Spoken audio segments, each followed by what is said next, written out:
নমস্কার বন্ধুরা, সবাই কেমন আছো? আশা করি সবাই খুব ভালো আছো। সুস্মিতা ফ্যামিলিতে তোমাদেরকে সবাইকে স্বাগত।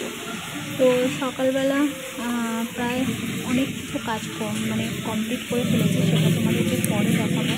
আর এখানে দেখো, আমার রান্নাঘর পরিষ্কার করে নিয়ে আমি এখন এই বাসনগুলোকে আস্তে আস্তে একটু পেরে পেরে মাজা হচ্ছে, যেহেতু সামনেই আমাদের কাজ আছে, অনুষ্ঠান আছে। তো সেই কারণে আমি ভিডিওগুলো একটুখানি ওই যে কী একটা বলে না, কী পাউডার একটা ঠাকুরের বাসন মাজা, সেটা দিয়ে ভালো করে রেখে দিয়ে গেছে। তো এখানে দেখো আমি আলু ভাজা বসিয়ে দিয়েছি, আর এখানে আমি মশলা করব হচ্ছে আজকে নিরামিষ আলুর দম। আর এখানে আমি আটা ময়দা মিক্স করে মেখে নিয়েছি। তো চলো মশলাটা করে নিই।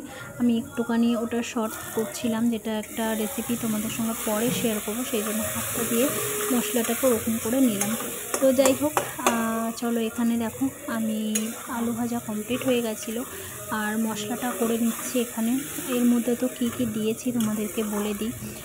আমার কাছে কাজু বাদাম ছিল না, সেই জন্য আমন্ড বাদাম ছিল, সেটাই আমি দিয়েছি। আর ধনে কিছুটা, অল্প একটু ধনে, চালমগজ, তার সাথে একটু লঙ্কা, জিরেটা লাস্টে দিয়েছি। আর হচ্ছে গিয়ে তোমার এটা কী বলো, কাঁচা লঙ্কা, এই সবগুলো দিয়ে ভালো করে আমি একটা মিক্স বানিয়ে নিয়েছি। তো এখানে কাঁচা টমেটোটা আমি মিক্সার করিনি, টমেটোটা এর মধ্যেই দিয়েছিলাম, তো সেই কারণে বেশ কালারটা আসার জন্য। আর কিছুটা মশলার মিক্সিটা ধুয়ে আমি দিয়ে দিলাম, জলটা দিয়ে এবার সুন্দরভাবে কষিয়ে নিয়ে তার মধ্যে দিয়ে দেবো। এখন ভালোভাবে মশলাটা হয়ে গেলে তারপরে দিয়ে দেবো আলুগুলো। তো আজকের নিরামিষ দুপুরের খাবার যেটা হচ্ছে আলুর দম আর পরোটা বানাবো, তো সেই জন্য সব কিছু গুছিয়ে রেখে দিয়েছি। আর তোমাদের আশা করি অনেকেরই এরকম টাইপের নিরামিষ আলুর দম খেতে খুবই ভালো লাগে। তো আমার তো বেশ ভালোই লাগে, জানি না তোমাদের কেমন লাগে। আমার মেয়ে তো খুবই ভালোবাসে, পছন্দও করে। নিরামিষ দিনকে আলুর দমটা হলে ওর খুব ভালো লাগে। তো আলুগুলো ভাজা করে রেখেছিলাম, সেটা দিয়ে দিলাম। আমার গলাটা একটু অন্যরকম লাগছে যখন আমি ভয়েস দিচ্ছি। তো আজকে না খুব একটা মনটা ভালো নেই, তোমাদেরকে মানে কী বলবো, কিছু বলা যাচ্ছে না। আমার মানে ভালো লাগছে না, জানি না কেন। আজকের দিনটা যেন আমার যেন একটা কেমন যাচ্ছে। সকাল থেকেই মনটা খুব খারাপ, মানে একটু চুপচাপ কাজ করে যাচ্ছি। আর আমি তোমাদেরকে সঙ্গে এই ব্লগ করার সময় আমি কথা বলতে একই কারণে পারিনি, মনটা ভালো লাগছিল না, সেই কারণে। তো কথা বলার জন্য একটা এনার্জি দরকার, একটা ভালো লাগা দরকার, একটা মনটা ভালো থাকা দরকার। তো সেটাই আমার কাছে নেই, কোনোটাই আমার কাছে নেই। তো সেই জন্য আমি পরে ভয়েস দিচ্ছি তোমাদেরকে। তো আলুর দমটা দেখতেই পাচ্ছ, বেশ সুন্দর কালার এসে গেছিলো। আর কষিয়ে অনেকক্ষণ নেওয়ার পরে আমি একটু জল দিয়ে দিলাম।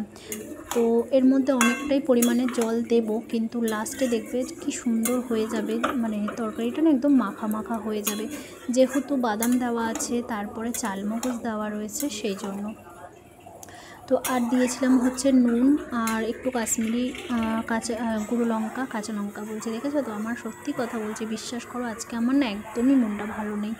তো যাই হোক, আর একটু সামান্য মিষ্টি দিয়েছিলাম। আর দেখতেই পাচ্ছ আমি জলটা অনেকটাই পরিমাণে দিচ্ছি, কেন? আলুটা সিদ্ধ হওয়ার জন্য। আর আলুটা ভালো করে ভেজে নিয়েছিলাম, কিন্তু তাও জানি না মানে নুনটা কতটা দিয়েছি, জানি না কি হয়েছে, আমি বুঝতেও পারছি না। তো যাই হোক, আশা করি ভালোই হবে তরকারিটা। পরে তোমাদের সঙ্গে আমি কালকের ব্লগে আমি তোমাদেরকে বলবো কেমন হয়েছিল তরকারিটা। তো এখন এখানে দেখো প্রায় কমপ্লিট হয়ে গেছে আলুর দমটা।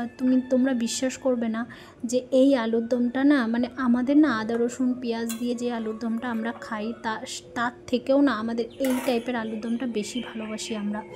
তো চলো, এদিকে আমি ভাজছি পরোটা, আর ওদিকে তরকারি তো কমপ্লিট হয়ে গেছে। এবারে আমি তরকারিটা নামিয়ে দেব, দিয়ে আমি পরোটাগুলো ভেজে নেব। তো কিছুটা 4-5টা পরোটা ভাজছি এখানে, কেননা মাকে এখন খেতে দেব। আর তোমাদের দাদাভাইয়ের জন্য আমি টিফিন বক্সের টিফিন গুছিয়ে রেখে দেবো। আর মেয়ে আসবে, মেয়ের আর আমার। আমি তো খাবো না দুপুরবেলা, আমি পুজো করতে করতে আমার সন্ধে হয়ে যাবে। ও হ্যাঁ, তোমাদেরকে তো বলিনি, দেখেছো তো? তো এখানে আমার দেখো পরোটা ভাজা প্রায় কমপ্লিট হয়ে গেছে। আর আমি না এক হাতে ক্যামেরা আর এক হাতে মানে পরোটা না উল্টাতেও পারছিলাম না। তো তোমরা কিছু খারাপ ভেবো না যে কি করছে দিদি, এটা একটা পরোটাগুলো ঠিক এদিক ওদিক হয়ে যাচ্ছে, কিন্তু বিশ্বাস করো পরোটাগুলো না খুব সুন্দর ভাজা হয়েছিল আজকের। তো যাই হোক, হ্যাঁ যেটা বলছিলাম, আজকের তো মাঘী পূর্ণিমা, তো সেই জন্য আমি সকালবেলা তো পুজো করিনি, কিছু একটা রিজেনে আমার একটু প্রবলেমের জন্য আমি একটু মানে টাইম নিচ্ছিলাম সেই কারণে। তো যাই হোক, এখানে আমার আলুর দম রেডি, পরোটাও রেডি। তো চলো তোমাদের সঙ্গে। তো মাঝখানে আমি স্নান ফান করে অনেক কাজকর্ম করে নিয়ে এবারে চলে এসেছি ঠাকুরের জোগাড়ের জন্য।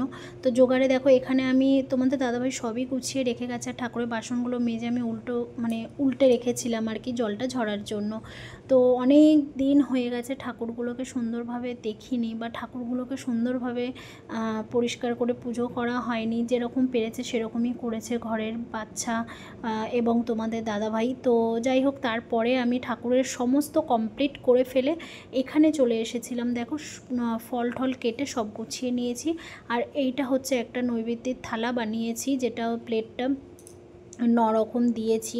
তো আমি এটা হচ্ছে, তোমরা ভেবো না যে আমি ঠাকুরমশাই ডেকেছি, যে না, ঠাকুরমশাই ডাকিনি, আমি নিজেই করব। কিন্তু নিজেই করো বা যাই করো, একটা নৈবেদ্য দিতে হয়, দিলে খুব ভালো, আমি এটা শুনেছি। আর 9টা দিয়েছি এই কারণেই, মা বলেছেন আর কি, যে সবসময় একটা 9টা নৈবেদ্য সাজাবি প্লেটের মধ্যে। তো সেই জন্য আমি সেইভাবেই করি। তো যাই হোক, আমি বললাম না, সে সব কিছু নিজে শিখে আসি না, সব কিছু সবাইয়ের কাছ থেকে শিখে নিতে হয়। তো সেই কারণেই আমি যেরকম বলে রেখেছেন আমাকে সেরকমই আমি করি। তো যাই হোক, এখানে আমি দেখো পুরোটা সুন্দরভাবে সাজিয়ে নিয়েছি, নিয়ে সবটার মধ্যে একটা একটা করে তুলসী পাতা দিয়ে দিয়েছি। তো এখানে সব রকম যেটুকুনি পেরেছি সেটুকুনি বাজার করেছে তোমাদের দাদাভাই, আর করে সেটুকুনি আমি সব গুছিয়ে নিয়েছি। আর এখানে আমি সিন্নিটা আজকে আমি মাখবো। আর প্রত্যেক মাসে তোমাদের দাদাভাই সিন্নি মাখে, আর এখানে আজকে আমার পালা। কেননা আজকে প্রচণ্ড প্রেশার, তোমাদেরকে পরে নেক্সট ব্লগে তোমাদেরকে দেখাবো, সন্ধেবেলা যে ব্লগটা আমি শুরু করব। কেননা দোকানে কাজ হচ্ছে, তোমাদের দাদাভাই ওখানে প্রচণ্ড ব্যস্ত।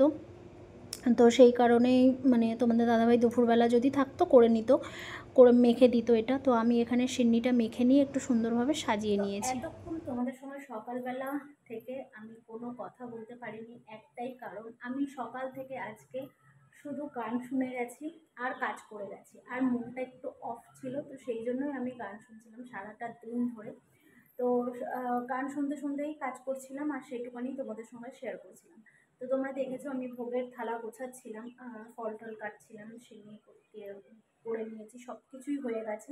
শুধু এখন বাকি আছে পুজোতে, পুজো করার। তো পুজো তো এখন করবো না, আমি দুপুরবেলা সব কিছু সুন্দরভাবে ঠাকুরকে তোমাদেরকে দেখাচ্ছিলাম যে আমি সব গুছিয়ে গাছিয়ে সব কিছু পরিষ্কার করবো। তো করা হয়ে গেছিলো কমপ্লিট। আমি গোপুসোনাদেরকে আজকে অনেকদিন পরে স্নান করিয়েছি, করিয়ে সুন্দরভাবে সাজিয়ে খেতে দিয়ে দিয়েছিলাম। দেওয়ার পরে এখন আমি ঠাকুরের তারপরে থালা গোছাচ্ছিলাম ভোগে। তো সেই ফল টল কেটে সব কিছু করা কমপ্লিট হয়ে গেছে, নৈবেদ্যও সাজানো হয়ে গেছে, তোমরা দেখে নিয়েছো সব। এখন আমি ঢাকা দিয়ে রেখে দিয়েছি। আমি ঠিক 5:30টার সময় আজকে আমি ভোগ লাগাবো ঠাকুরকে, আর সন্ধে দেবো। তো আবার সন্ধ্যেবেলা যে পূর্ণিমা পুজোটা আর কি। তো আমি সত্যি কথা বলতে আজকে আমার সারাদিন আমার মুডটা অফ ছিল, একটাই কারণে, যে আমি ভেবেছিলাম যে এই পূর্ণিমাতে আমি সুন্দরভাবে পুজোটা করবো, তো সেটা আমার ভাগ্যে নেই। তো যাই হোক, ভগবান যেরকম চায় সেরকমই অবশ্যই আমাদের করা উচিত, বা আমরা করি, যেরকমভাবেই চলায় সেরকমভাবেই চলি। তো চলো, তোমাদেরকে দেখিয়ে দিই, দিয়ে আমি ব্লগটা এখানেই শেষ করব, আর সন্ধেবেলা নতুন ব্লগে তোমাদের সঙ্গে আবার দেখা হবে। তো আগে দেখে নাও, এই যে আমার গোপুসোনারা সুন্দরভাবে আজকে স্নান ফান করিয়ে সাজিয়ে নিয়েছে, সব কিছু কমপ্লিট করে নিয়েছি। আমি এখানে মালা পরিয়ে সব সুন্দরভাবে আমি ফুল টুল দিয়ে সবাইকে সুন্দরভাবে সাজিয়ে নিয়েছি। আর সরস্বতী ঠাকুরটাকে তো তোমাদেরকে বললামই এখানে তুলে দিয়েছি, কি সুন্দর লাগছে না বলো? তো হাতে ফুল দিয়েছিলাম, পড়ে গেছে, যাই হোক। তো এখানে শিব ঠাকুরকে সবাইকে সুন্দরভাবে আমি সাজিয়ে নিয়েছি, দেখতেই পাচ্ছ। আর হচ্ছে যেটা ব্যাপার, এখানে আমি ভোগের থালাগুলো গুছিয়ে রেখে দিয়েছি ঢাকা দিয়ে। যখন আমি সন্ধ্যেবেলা পুজোতে বসবো তখন আমি ভোগের থালাগুলো খুলে আবার গোপসোনাদের সবার থালা ওখান থেকে সরিয়ে নিয়ে তারপরে আমি করব, ঠাকুর পুজো আবার বসবো, যেটা পূর্ণিমার পুজো আর কি। তো চলো, নেক্সট ব্লগে তোমাদের সঙ্গে নতুন একটা ব্লগে সন্ধ্যাবেলা আবার দেখা হচ্ছে। আর এই ব্লগটা এখানেই শেষ করছি, এক্ষুনি তোমাদের সঙ্গে শেয়ার করে দেবো। আর তোমরা কারা কারা চাও যে আমার পুজোর ব্লগ দেখতে, অবশ্যই কমেন্ট বক্সে জানিও। তো চলো, আজকের মতন টাটা। আর আমি রেডি হয়ে নিয়েছি এই কারণেই, দুটো একটা রিল বানাবো, বানিয়ে তারপরে তো সন্ধ্যা হয়ে যাবে, তারপরে পুজোতে বসে যাবো একেবারে। তো সেই কারণেই আরও একেবারে শাড়ি টাড়ি পরে নিলাম। তো জানো তো সব কিছুই ম্যানেজ করতে হবে আমাদেরকে।